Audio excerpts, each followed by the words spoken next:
এবং আমরা কথাও বলছি আইন এবং অভিবাসন সংক্রান্ত বিষয় নিয়ে এবং অ্যাটর্নি খায়রুল বাশার আমাদের সাথে আছেন এবং তার সাথে আমরা কথা বলছি সাম্প্রতিক বিষয়ে যে অ্যালার্ট গুলো আছে সেই বিষয় নিয়ে। আরেকটি বিষয় নিয়ে আপনি টিপস দিতে চেয়েছিলেন অ্যালার্টের ক্ষেত্রে, সেটি কোন বিষয়টি নিয়ে আপনি পর্যায়ে একটু টিপস দিবেন আমার দর্শকদের? যারা স্টুডেন্ট ভিসায় এখানে আসার পরে যেমন অনেকেই কন্টিনিউ করেন না F1 এ, তারপর অ্যাসাইলাম করেন এবং স্টুডেন্ট স্ট্যাটাস থাকা অবস্থায় যারা অ্যাপ্লাই করেন তাদের ইন্টারভিউ কিন্তু খুব তাড়াতাড়ি হচ্ছে। তাড়াতাড়ি মানে কি, আপনার উইদিন এ মান্থ অ্যাপ্লাই করার সাথে সাথে এমনকি আজকে আপনার ফিঙ্গারপ্রিন্ট হয়ে গেল, নেক্সট ডে ওরা ইস্যু করলো ইন্টারভিউ।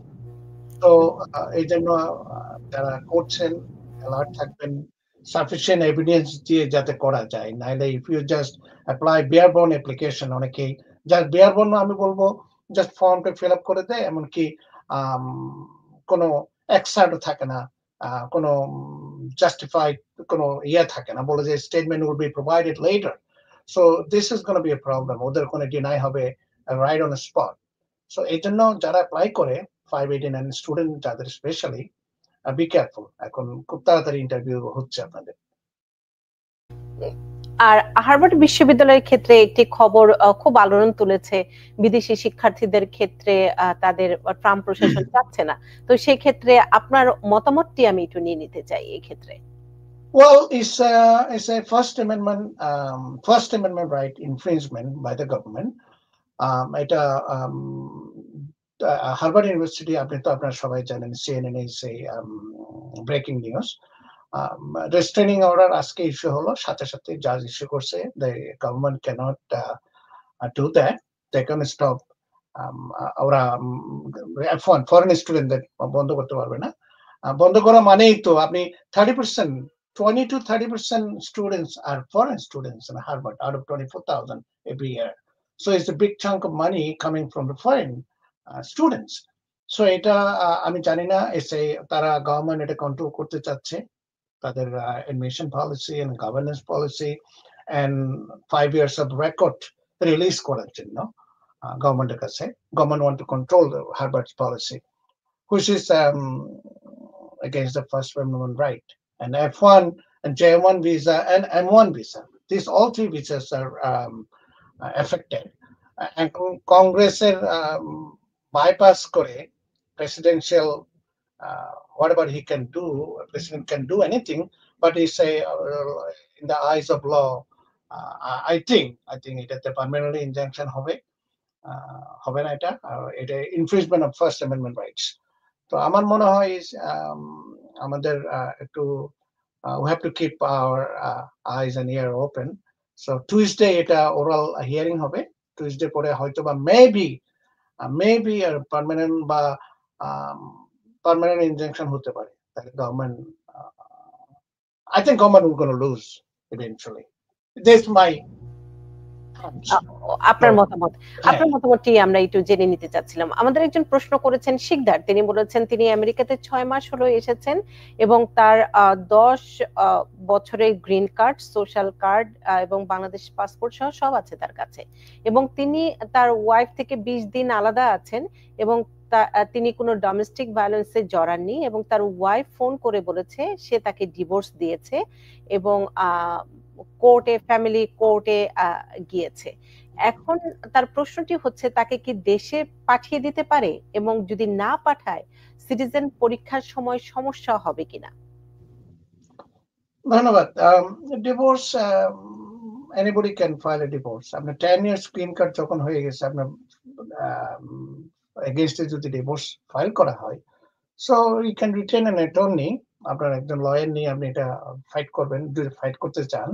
আর যদি আপনার ফাইট করার ইচ্ছে নেই, তাহলে আপনি ইউ ডোন্ট হ্যাভ টু, আপনাকে কোর্টে যেতেও হবে না, একটা অ্যাবসেন্সিয়া আপনার বিরুদ্ধে ডিভোর্স অর্ডার হয়ে যাবে। এখন আপনার বিরুদ্ধে যদি কোনো ক্লেম থাকে, যেমন চাইল্ড সাপোর্টের ব্যাপার থাকতে পারে, অ্যালামনির ব্যাপার থাকতে পারে, এগুলো আপনার বিরুদ্ধে যাবে আপনি যদি কোর্টে ক্লেম বা চ্যালেঞ্জ না করেন। সো আমি মনে করি আপনি একজন ফ্যামিলি লয়ার, অভিজ্ঞ অ্যাটর্নির সাথে যোগাযোগ করুন, সিক হেল্প ফ্রম অ্যাটর্নি। সীমান্ত দিয়ে যারা আসছেন তাদের ক্ষেত্রে কোনো আপডেট আছে? ওয়েল, সীমান্ত দিয়ে যারা আছে, যারা ডিটেইন, যদি প্যারোলে আসে, যদি আইসি তাদের প্যারোলে দেয়, ছাড়তে পারে, নাইলে ওরা ডিটেনশনেই থাকবে আনটিল তাদের হিয়ারিং ফাইনাল না হওয়া পর্যন্ত। ফাইনাল যদি ফাইনালাইজড হয়, দেন ওদের রিলিজ করা হবে। যেমন আমাদের বেশ কয়েকজন ক্লায়েন্ট এখনো ডিটেনশনে, অলমোস্ট মোর দেন 5 months. তো we are fighting for them. আমাদের মাস্টার ক্যালেন্ডার হিয়ারিং আছে next write after the holiday, জুনে আছে। তো মাস্টারের পরে আমাদের হিয়ারিং দিবে, ইন্ডিভিজুয়াল হিয়ারিং যদি আমরা উইন করি, হয়তো বা আমরা বের করতে পারবো। But we are trying our best, hopefully আমরা বের করতে পারবো। We are keeping our finger crossed. মানে এখন সীমান্ত থেকে যারা প্রবেশ করছেন তারা সহজে ছাড় পাচ্ছেন না, ডিটেনশনে থাকছেন। আচ্ছা আচ্ছা, এটি কি আগেও ছিল নাকি এখন সবচেয়ে বেশি কড়াকড়ি করা হচ্ছে ট্রাম্প প্রশাসনের আমলে? এটা ট্রাম্প প্রশাসন তখন প্রথম যখন আসছিল তখনও ছিল, এখন একটু বেশ কড়াকড়ি মানে কি, ওই যে বেশ কয়েকটা কেস ল ছিল, এগুলো এখন ওরা রিইনস্টেট করেছে। এটা বলে আপনার 2019 এর একটা কেস ছিল, ওইটার কারণে জাজের কোনো পাওয়ার নেই, by law they can't bond দিতে পারছে না। সো এখন একমাত্র অপশন হচ্ছে আপনার ডিটেনশনে থেকেই আপনি মাস্টার এন্ড ইন্ডিভিজুয়াল হিয়ারিং এ আপনি যদি উইন করেন, তাইলে আপনি আসতে পারেন, বেরোতে পারেন। বাট এক্সেপশন থাকতে পারে এখানে, ফিজিক্যাল, মেডিকেল, বেশ কয়েকটা এক্সেপশন আছে। এগুলো এক্সেপশনে যদি না হয়, তাহলে তাদের অপেক্ষা করতে হবে পর্যন্ত, ইন্ডিভিজুয়াল হিয়ারিং পর্যন্ত। আর এখানে আমরা 6 মাসের মধ্যে যদি তাদের ডিপোর্ট করতে না পারে, তাহলে আপনি হেভিয়াস কর্পাস করা যায় আর কি।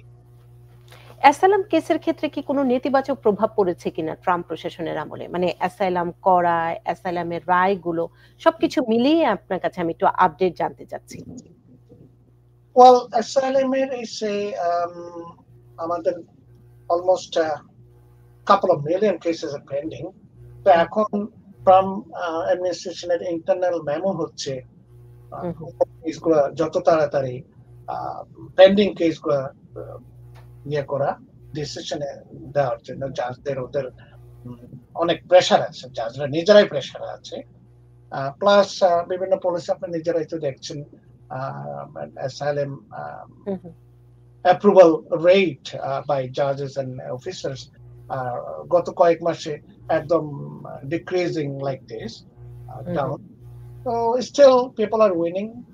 We're hoping we will be winning, and based on the facts and surrounding cases of the particular individual. আমাদের একটি সম্পূরক প্রশ্ন আছে। শিকদার সাহেবের প্রশ্নটি আমি করেছিলাম কিছুক্ষণ আগে, যে তার ওয়াইফের সাথে তার ডিভোর্স হয়ে যাচ্ছে। তিনি আরেকটি সম্পূরক প্রশ্ন করেছেন। তিনি বলেছেন ডিএমবি থেকে তার অ্যাড্রেস পরিবর্তন করেছেন, এখন কি ইউএসসিএস ওয়েবসাইট থেকে কি অ্যাড্রেস পরিবর্তন করতে হবে?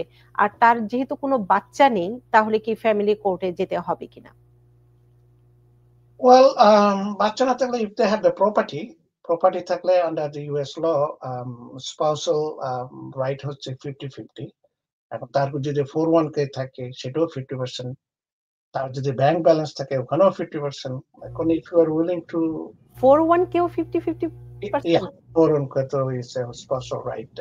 It's a with the marital যদি হয় within the period of marriage. So this also 50%. আর তিনি অ্যাড্রেস পরিবর্তন নিয়ে প্রশ্নটি করেছিলেন, সেটির উত্তরে কি বলবেন? অ্যাড্রেস অবশ্যই আপনি যদি গ্রিন কার্ড নিয়ে থাকেন, better to update the green card the USCIS যদি করতে চান। বাট ইজ নো হার্ম যদি না করে, করাটা আমি মনে করি ইজ গুড প্র্যাকটিস, পরিবর্তনটি করে ফেলা। আজকের মতো সবশেষ টিপসের আকারে আপনি কি পরামর্শ দিতে চান দর্শকদের? দর্শকদের এটাই বলবো, current situation is very challenging.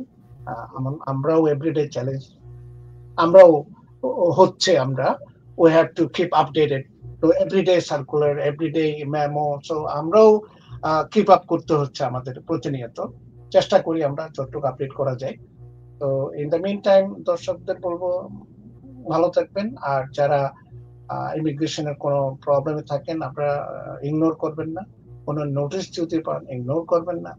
Everyday আপনারা ইমেল চেক করবেন। যাদের ইমেল, যেমন আমার আজকে দুটা আমি এক্সাম্পল দিতে পারি। আমাদের ক্লায়েন্ট, তো ওরা ইমেল, ওদের কাছে ইমেলে আসলো যে interview next day, which is incorrect. Interview হলো কি আজকে fingerprint, and next day interview পরের দিন, আর চিঠি আসলো পরের দিন। আগের দিন ইন্টারভিউ হয়ে গেছে, চিঠি পেল আজকে।